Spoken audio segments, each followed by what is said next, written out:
Advances in technology have really led to the downfall of computers and laptops. In business offices everywhere you go, you will see laptops and computers, but these are slowly diminishing in all the companies. The future is here. The next generation will be technologically built to where iPads will run business offices. Is this really what we want as our primary technological device for the next generation? Face-to-face communication is the number one thing that will be lacking with these iPads. This is on the decline in this day and age because of all these apps that we have, such as FaceTime and Skype, and also text messaging and Kick apps you can use as a form of communication. Is this really a good thing for our generation? This should not be the primary type of communication. Face-to-face communication should be the number one type of communication, just because it gives you better experience for public speaking and gives you a better self-confidence boost. Secondly, I like to talk about workflow disruptions. iPads are just as bad as your cell phone. Consider an iPhone and an iPad as the same exact thing when it comes to distractions, because they basically have the same exact apps and the same exact features you can do.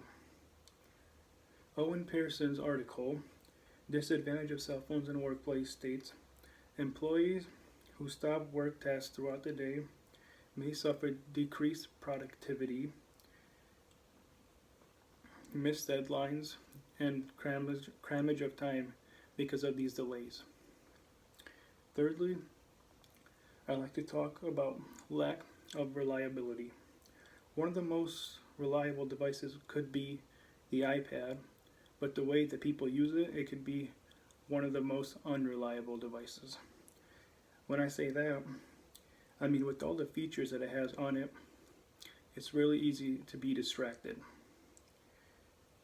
Say someone has a meeting set in their iPad or cell phone at a time and they're too busy playing on a different app or something, they could easily miss what time it was and it just breeze right through it and miss the meeting that they had. Lack of features aside, aside communication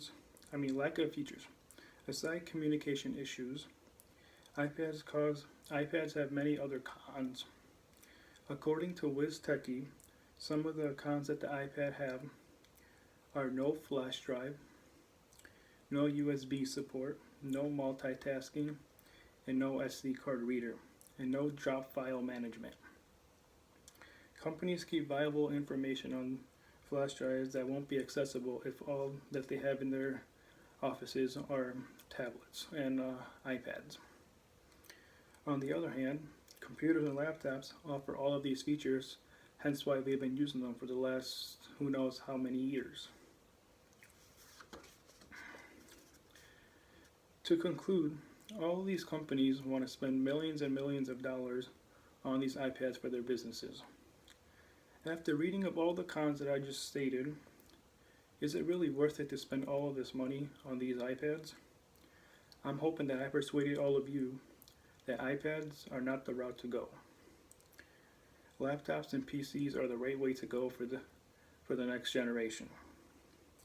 Why spend all of this money when you already have what you need? You're not going to get anything extra out of an iPad. According to Daniel Nations, an Android tablet only costs one $50 to $60, and the top version of an iPad is $500. That's a big difference, and all those features on an iPad you're not going to use in the workplace. So it's basically useless. iPads are better for the long run. iPads are not good for the long run either. You should just stick to computers and laptops. That's the right thing to do. And that is my speech on why iPads are not good for the next generation for technological and advances, and we should keep computers and laptops.